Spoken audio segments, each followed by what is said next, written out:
Hey, it's Glam. The video I put up last night has gone viral about where to start in ham radio and what radio to buy to avoid any confusion. Let's just say the H3 is the model I recommend. That is in my TikTok showcase and in the prior video with a link. If you're out of this country, that is also in the bio.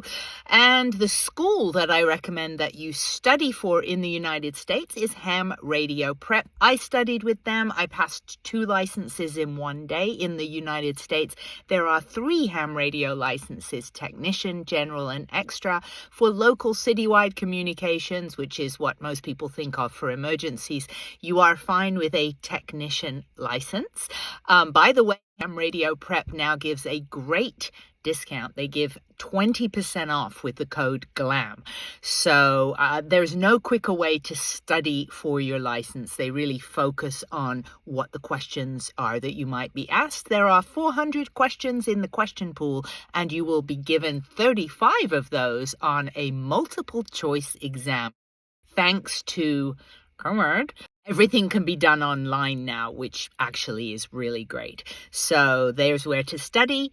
The H3 is the radio I recommend to make things simple because it is the least expensive, best value radio. It is so full-featured. I talk about it in the prior video. Additionally, if you know you want more power, you can get the H8. But look at the other video for the differences in those radios. Let's get to questions. Can it be tracked and intercepted? So anytime you transmit on anything, it can be tracked and triangulated.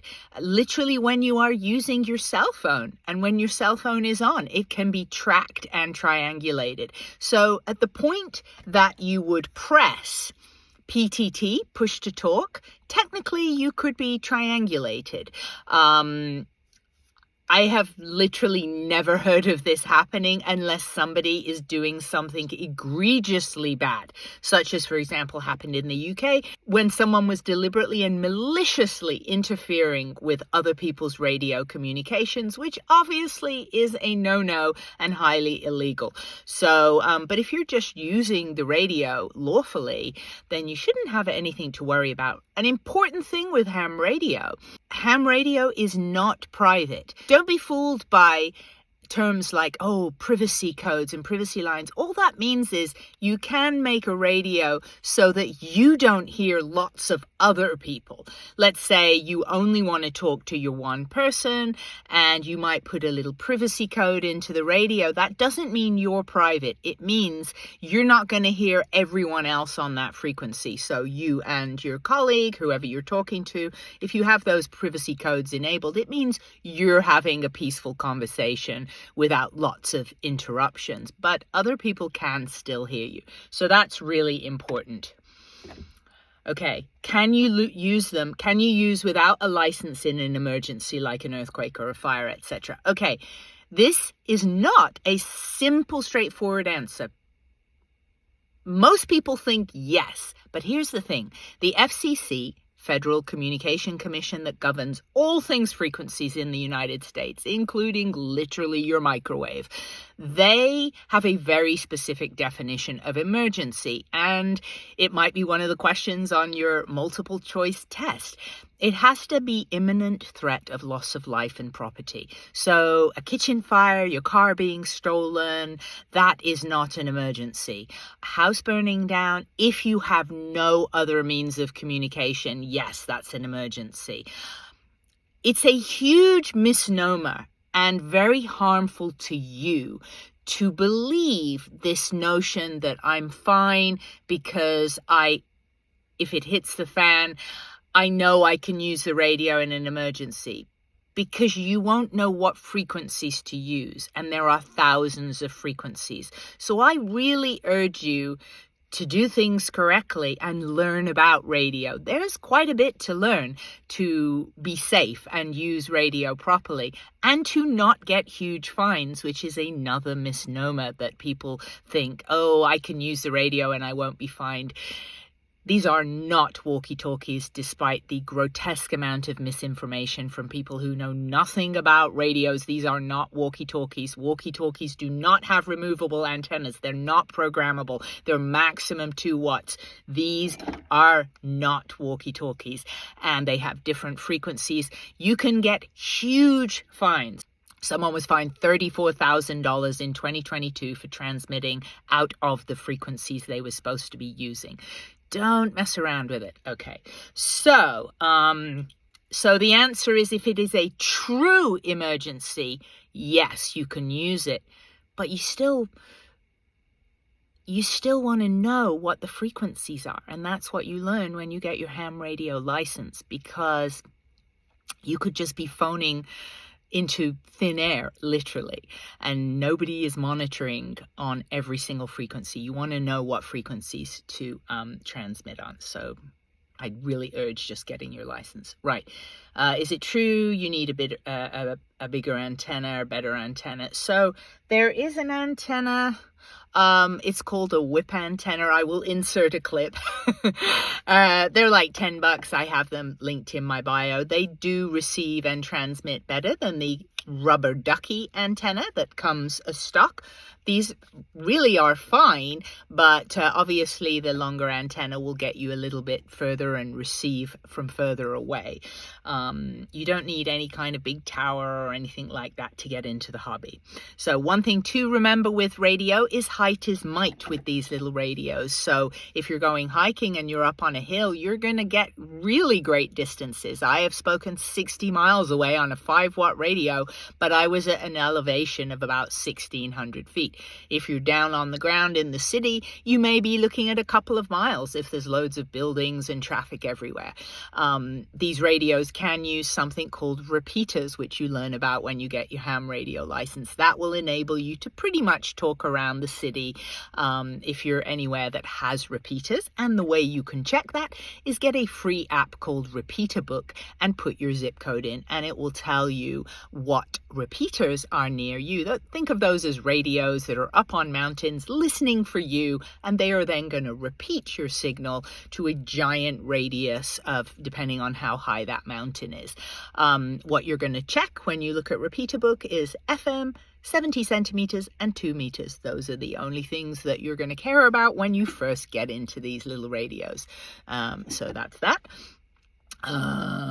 Do you get your own frequency? No. Really good question, though. You get your own call sign with ham radio. I am November Whiskey 6 Sierra. You would get your very own call sign, which you will have for the rest of your days unless you let it expire, which would take 12 years because your license is valid for 10 years for the bargain price of $35.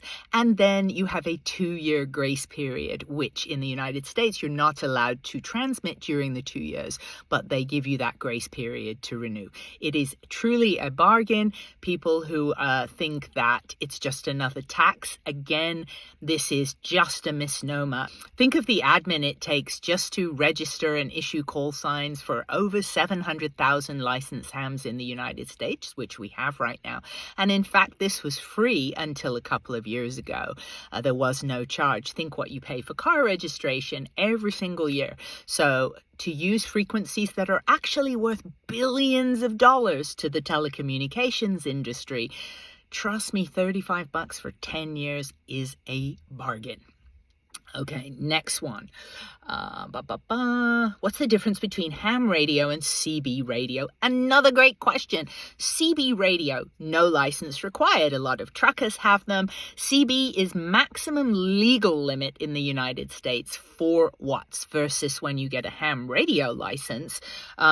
These things usually are 5 to 10 watts, but you can get a little home base station that is 100 watts, and you can get amplifiers and power your radios up to 1,500 watts. So with a ham radio license, you definitely get not only much more power, but you also get thousands and thousands of frequencies on many different bands, which means they go many different distances. CB, you get to make it simple, 40 pre-programmed channels. It's not like you dial around the frequencies. You have set CB frequencies, but with ham, you do dial around and you can get like tons and tons and tons of frequencies. So, $35 to get the license, and you can add 10 members of your family. So that is for GMRS, General Mobile Radio Service. Yes, you pay $35 to the FCC. This is, of course, for the United States, and your family can share the call sign, which is tremendous. Now, the other thing I love about these radios, which are in my showcase, they're linked in the prior video, is these are legally compliant for GMRS and ham radio. So if you just want to start with a GMRS license, there is no test. It is much more limited than ham radio. Think of it like the next step up from a walkie-talkie. You get more power, you get more frequencies, but it's not like ham radio where you can buy equipment that talks hundreds or thousands of miles away. You will get a call sign with GMRS, and you can share that call sign with your family. If that interests you, and it's certainly a great stepping stone to ham radio to get you started, you can literally Google GMRS application at the FCC's website. Do not use your home address. Use a work address, a PO box, somewhere that you don't actually physically live, because that call sign becomes linked to your address and is searchable and public. So that is very important for safety. I do not encourage people putting their home address. Let's see. How far can these radios reach? Okay, this is the million-dollar question, because it's like saying, if I sing a note, how far will it go? Well, it depends. Are there buildings in the way? Am I up high screaming from the mountains? Or am I down, with buses and 50 buildings around me? It's very hard to say the range, but I can tell you this. I have used these exact radios in my vehicle, and I have spoken 2.5 miles away in traffic, urban area, buildings, etc., 2.5 miles away. Now, that may not sound a lot. If I was rural, or if I was at a height, I could get, as I mentioned earlier, much, much further, 40, 50 miles. But I want to give you the realistic amount as well, is if you're in an urban environment, think of a couple of miles radio to radio. But when people have the access to repeaters, ham radio repeaters, that is when it's a plus to be in an urban environment, because you have more repeaters. So you might be downtown Los Angeles and there's going to be some repeater up on a Hollywood hill.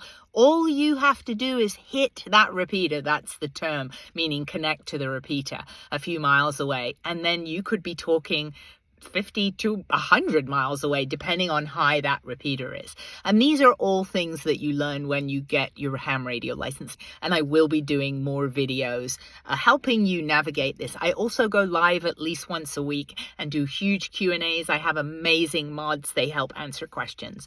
Next question. Right. Lines are not secure. No, they are not. They're not. These lines are not for you to do covert activities.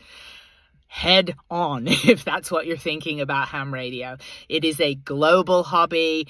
There is, for the most part, like 98%, it is a great etiquette, a real great global etiquette. No matter what country where ham radio is legal, you can talk all over the world on larger radios, not these little ones. These are for citywide.